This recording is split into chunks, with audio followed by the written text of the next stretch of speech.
Всем привет, с вами Дэн. И знаете, уже, наверное, года 3, как на канале не было обзоров про треков. Casio Pro Track — это такие больше для путешественников, для выживальщиков. Всегда линейка была, в отличие от G-Shock'ов.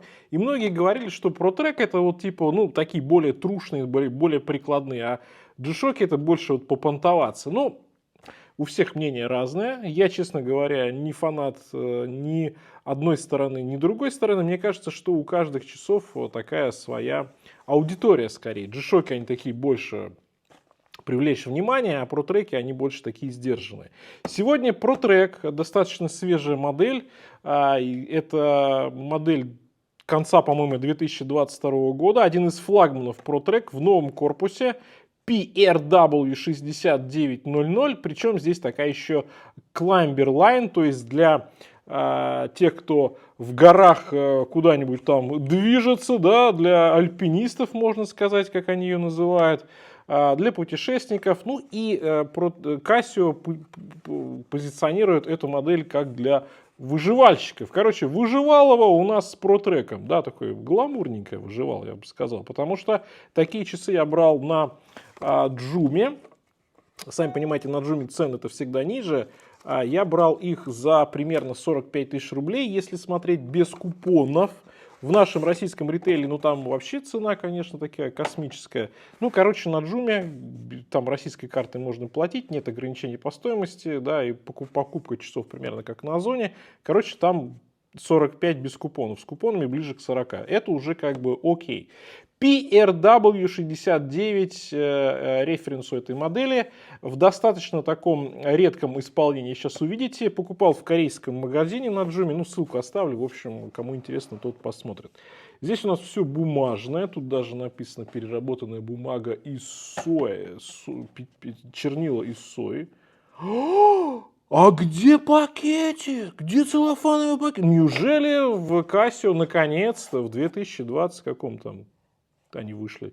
В 22-м, но эта модель, видимо, была произведена в 23-м, они решили отказаться, наконец-таки, от полиэтиленовых пакетов. Только бумага везде. Ну что ж, молодцы, но в G-Shock'ах такого пока нет. Как-то немножко цинично. Так, ну ладно. Шутки, как говорится, в сторону. Тройной сенсор здесь у нас есть. Ага, красота. Так, ну да, вот она более сдержанная. Вот ProTrack всегда были такие более сдержанные часы, не для показухи, а что называется для дела. Очень легкие. Значит, у нас здесь пластик. Ну, давайте разбираться по функционалу. Мне уже нравится здесь что? Что корпус необычный, мне нравится читаемость здесь прям отличная, потому что стрелочки такие, знаете, как прям, я не знаю, как вот, прям как ложку вот такую положили на стол, долбанули, и прям видно, это большущая часовая и минутная стрелка. Время увидим всегда. Да, инверсивный дисплей читается не очень хорошо, на солнце еще хуже, зато симпатично. С другой стороны, часы для выживальщиков, но должны быть симпатичными. Ну, у нас гламурные выживальщики. Все-таки, опять же, не каждый выживальщик пойдет там за 40 тысяч рублей на Джуме купит, а в российском ритейле за сколько? За 100 там, да, наверное. Ну, за 100 вы сами понимаете, какие там выживальщики. На вертолете прилетит туда и обратно, сфоткается на горе и домой, в теплый офис.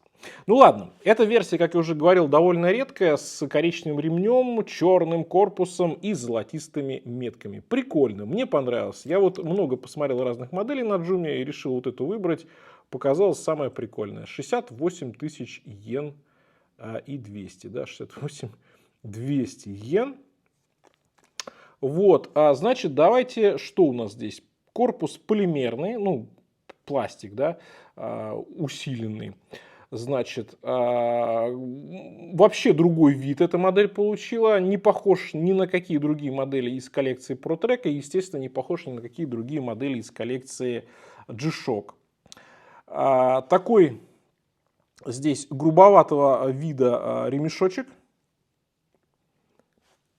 безель стальной с черным DLC покрытием, с гранями, которые со стороны кажутся острыми, но они на самом деле сглаженными, то есть нигде чего-то там цеплять не будет. Ну, знаете, такой сделали, да, такой граненый, симпатично получилось, мне нравится. Корпус здесь приятный. Приятный это для тех, кто эти часы будет носить не только на какое-нибудь выживание, но и вообще в обычной жизни. И как они говорят, что у нас вот отсылка к острый такой якобы корпус, отсылка к лезвию топора, который помогает, конечно же, в походе во всех случаях жизни. Ну, окей, может быть, может быть. Топор мне, конечно, здесь никаким образом не привидится, но сам по себе корпус необычный, что-то свеженькое такое, мне нравится. И очень хороший контраст по стрелкам, по корпусу, в общем, с читаемостью проблем нет, а это все-таки тоже немаловажно. Циферблат черный, такой с текстуркой интересной, и текстурка, опять же, ну, конечно, нужно большую фантазию иметь. Но знаете, что ребята говорят из ProTrack? Что здесь текстура чугунного котелка, на котором готовят ужин в походе.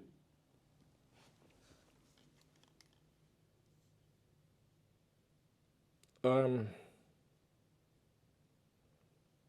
может быть. Может быть, да, буду верить. Нам остается только верить, но, в общем, что-то есть. Что-то есть. Хорошо, при большой фантазии, и особенно вечерком, у котелка там под гитарку, ну, сами понимаете, еще грамм там столько-то, и, может быть, и котелок привидится, и топор, все может привидеться. Хорошо. Яркие оранжевые метки здесь и контрастные, и эргономичные метки цвета огня. Оранжевые, ага, огонь, котелок и топор. Все в этих часах. Но знаете, вот самое главное, да, это иметь хорошую фантазию и цвета соотносить с какими-то элементами, которые где-то вот себя проявляют. Но в целом это вот как бы немножко такой стёб, да, но мне нравится. Мне нравится дизайн этих часов, мне нравится сочетание цветов, потому что оранжевый и черный это всегда беспроигрышный. А то, что мы там подгоняем под какой-то вот аллегории с некими предметами, ну окей. Ну окей, как бы, да. Значит, стекло здесь закаленное, минеральное при этом.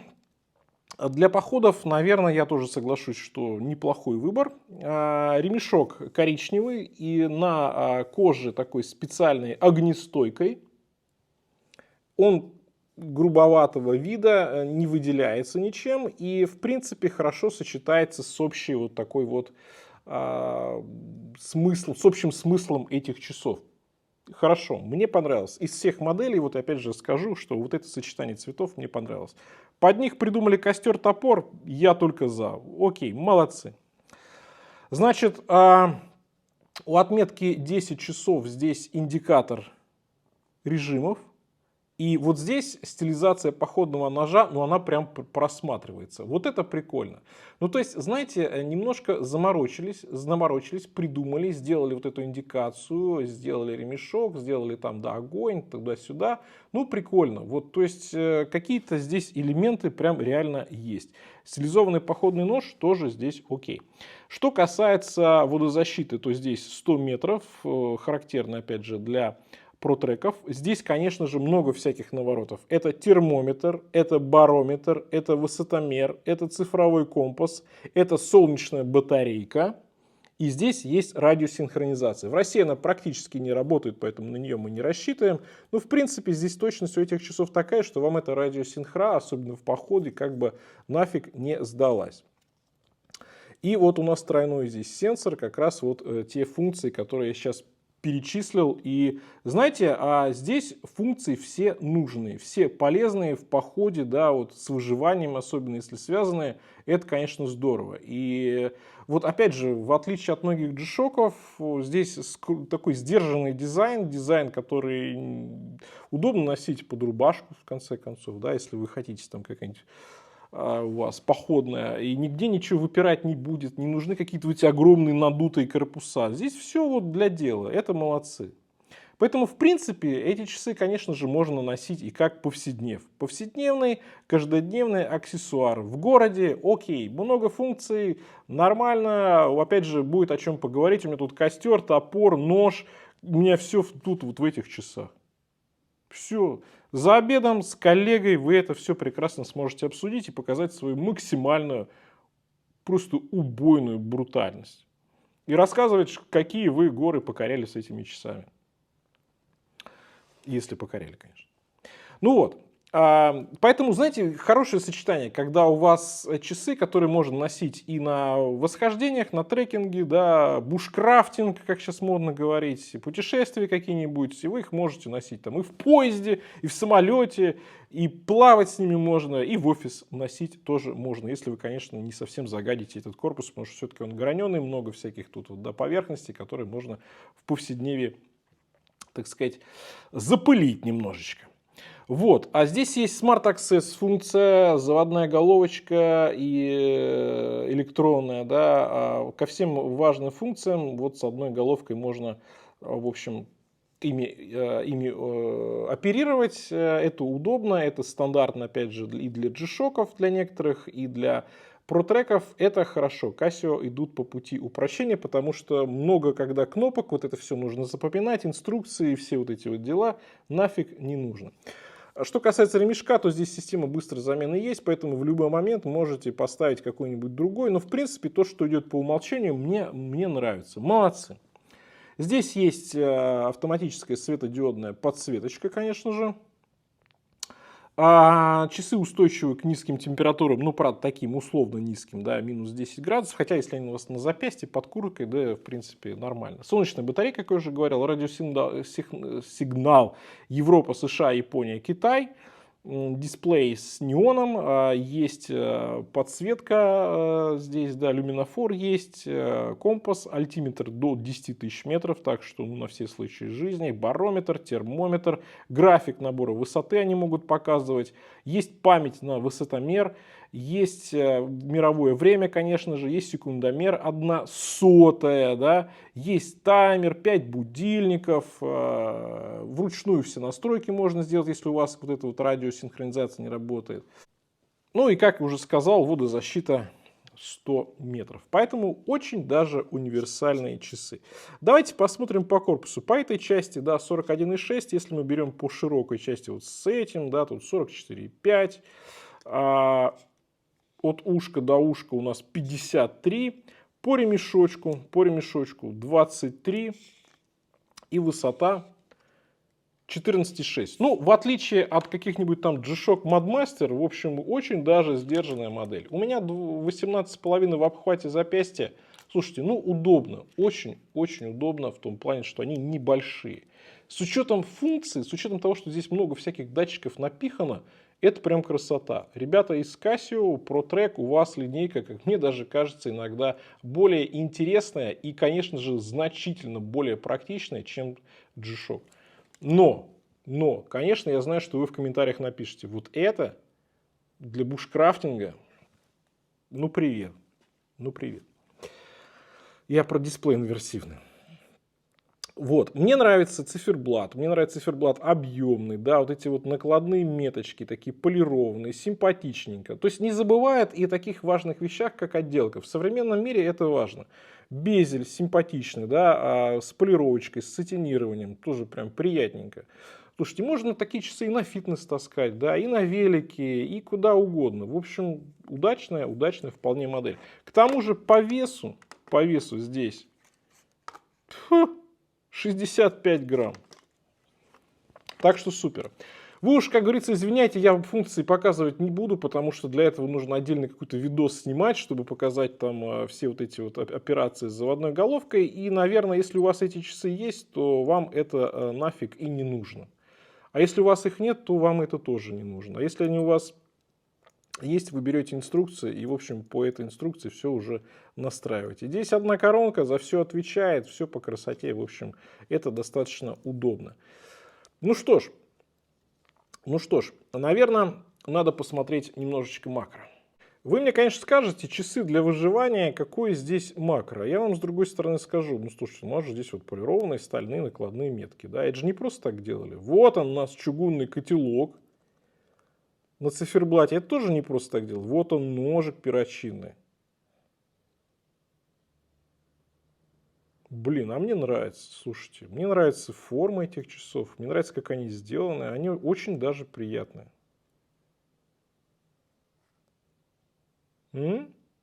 Мне-то нравится.